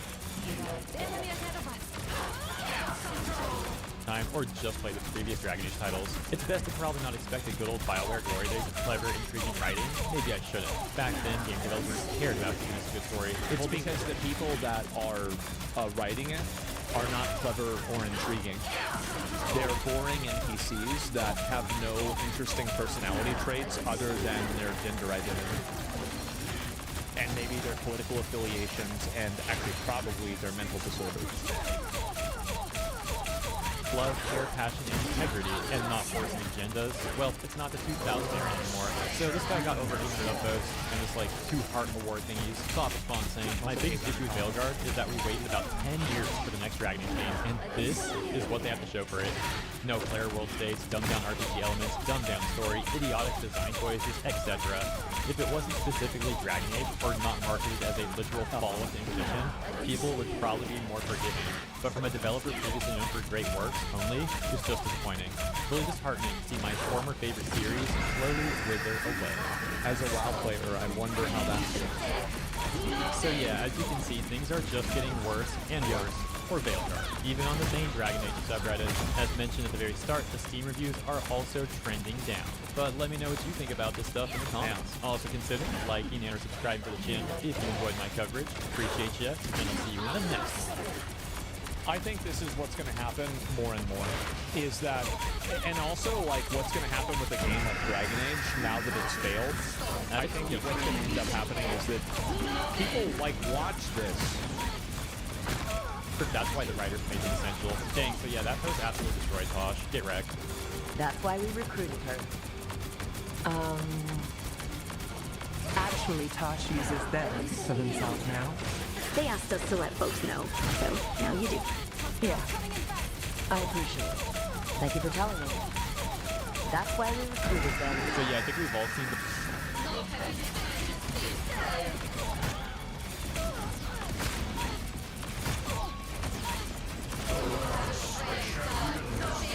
It would be crazy if one character in one game killed BioWare.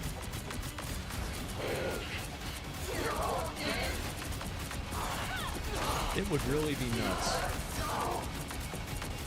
How is it worse every time?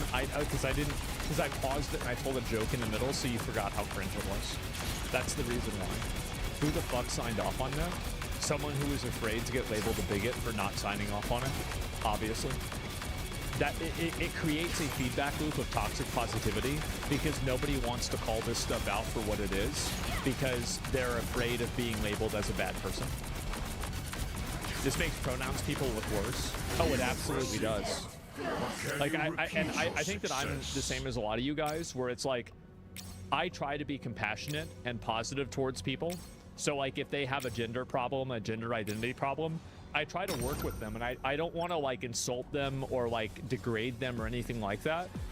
And so that's what I think is really so negative about this, is that it provides such a one-dimensional and cynical viewpoint on people that have these gender identity problems, is that it treats them like they are aggressive children, and the way they should be treated is with kid gloves, because if you accidentally say something that offends them, they could get upset and get really mad at you.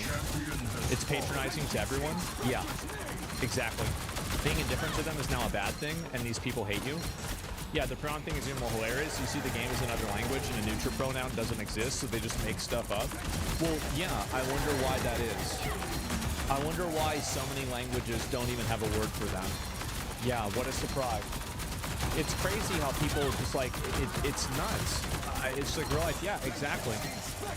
Broken psychology, and they do respond that way? Yeah. They made Tosh act like a teenager?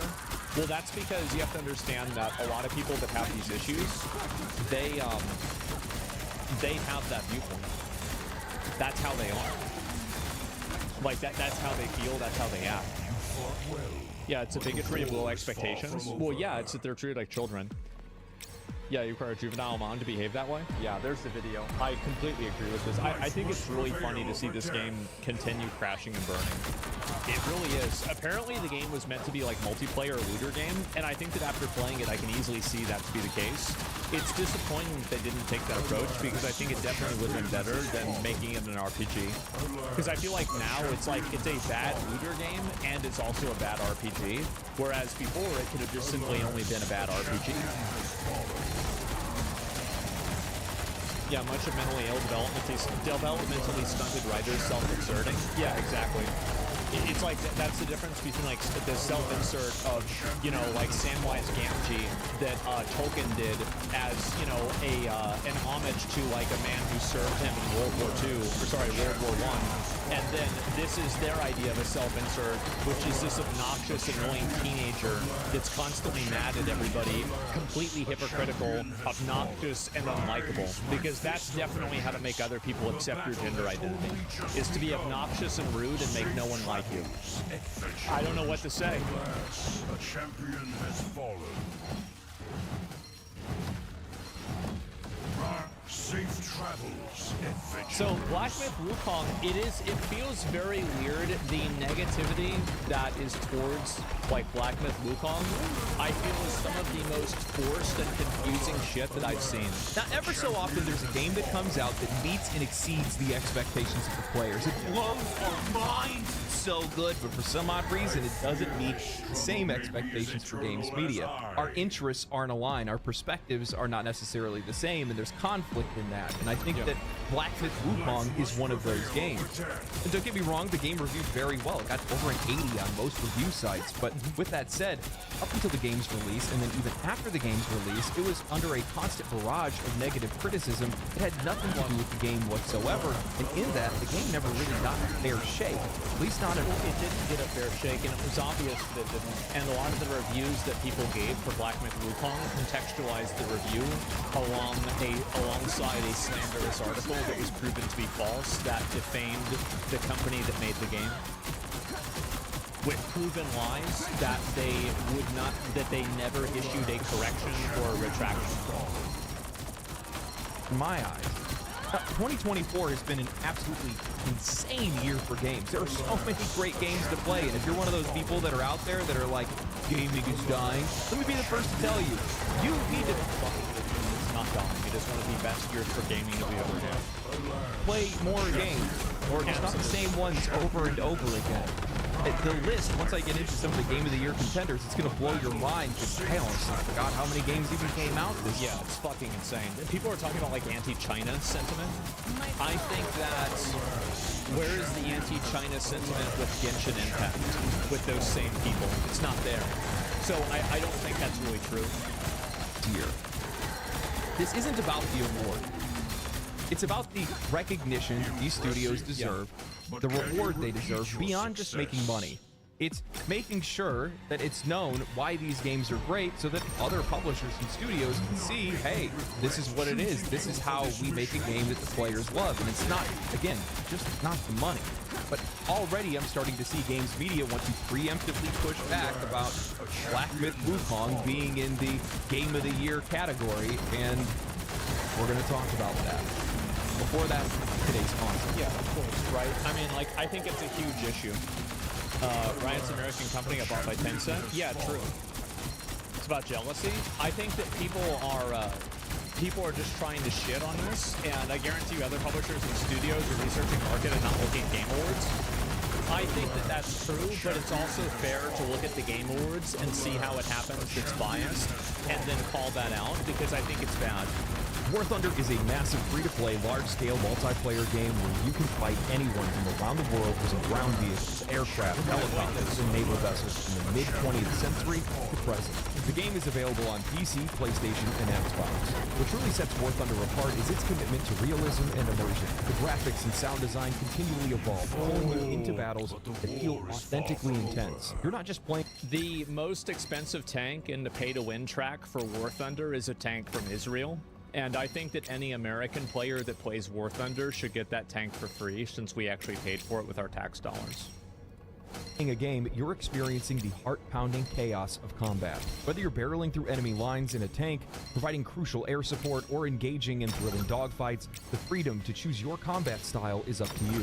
The game features various technologies such as night vision devices, smoke screens, and even nuclear explosions, which can turn the tide of battle in unexpected ways. A recent update called Dance of Dragons is a game changer. Thanks to this update, you can now take command of a variety of French combat vessels and take control of two iconic American aircraft, the A-10 Thunderbolt II attack plane and the F-111 tactical bomber.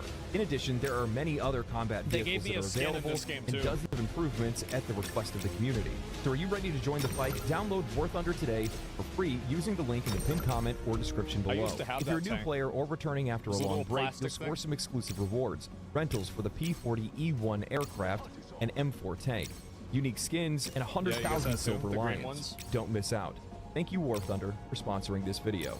We have had a monstrous year in games, and it's wild to think that it's not even over yet with more releases right around the corner. This is about the time of year that Game of the Year candidates are being discussed and debated, and this year we have a lot of difficult choices to make. Dragon's Dogma 2, Final Fantasy VII Rebirth... Dragon's Dogma 2 is not even remotely in the running for Game of the Year. The game has so many flaws and it's so problematic. No, it's not even remotely close. Helldivers 2, Paper Mario, The Thousand... Helldivers 2, not even remotely close. Your Door, Prince of Persia, The Lost Crown, Persona 3 Rebirth... Definitely not the Game of the Year. Prince of Persia was good, but it's not Game of the Year. Loaded, Metaphor Refantasio, and Silent Hill 2 Remake are among the highest scoring games that we've had from reviewers this year. That's 8 games when only 6 games can be qualified as candidates. We're not even mentioning the stockpile of games that were scored just under that, with titles like Stellar Blade, Black Myth Wukong, Tekken 8, Like a Dragon Infinite Wealth, Unicorn Overlord, Space Marine 2, and more. 2024 has been packed with games, but only a few titles are deserving of being crowned King of the Year. And for many players, that game is Black Myth Wukong. James Broughton of the Gamer Pen and Article... I'm gonna be honest, guys. I think Black Myth Wukong is Game of the Year, and I don't even think anything else is remotely close. I do. I think it's just so far and away better. It's like, and it's the reason why is that it's not one thing, it's everything. It's that the combat is really good, the storytelling is really good, the graphics are really good, the cinematics are really good, like the voice acting is really good. Everything about it is excellent. Titled, if Black Myth Wukong isn't nominated for Game of the Year, fans are going to be insufferable. James, how the implication there is that the fans are the ones that are in the wrong, not the people. Like, what is the logic? So, if all of the people that are saying that this game should be Game of the Year, why exactly does that happen? I don't even understand that. Yeah, it doesn't make any sense. So, like, it's like, yeah, we're the ones that are insufferable. Maybe it's you. Right. Black Myth Wukong is a very good action game, taking the Souls-like formula and stretching it into a boss rush format. Its popularity even surpasses that of its inspirations, garnering millions of players in mere days. It's a genuine contender for the Game Awards, but with how stacked 2024 is shaping up to be, competition is fierce. Polygon recently updated its Game of the Year frontrunner list, while the Golden Joystick Awards announced its 6 nominees for this year's PC and console Game of the Year categories. Black Myth Wukong is nowhere to be seen outside of smaller categories, and so TikTok right now is a deluge of angry gamers declaring that games media is corrupt and that it's all a part of some wider conspiracy. I think it is. I think that's exactly what's happening. I think that Black Myth Wukong is indicated, and I'm just going to say it straight out. I think that's exactly what's happening. And it's evident to any person with a brain. You have a games media hegemony of people that all behave and have the exact same opinions, that all cross-reference each other for some form of credibility. And they've all collectively gotten together and tried to push a false narrative that Black Myth Wukong is a mediocre game and that the studio that makes it is sexist. This is ridiculous.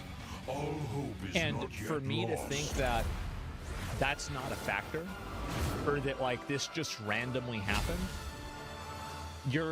it's insulting to the intelligence of any person that is like reading this. Yes, it absolutely is a deluge of angry gamers, because that's exactly what it is. It is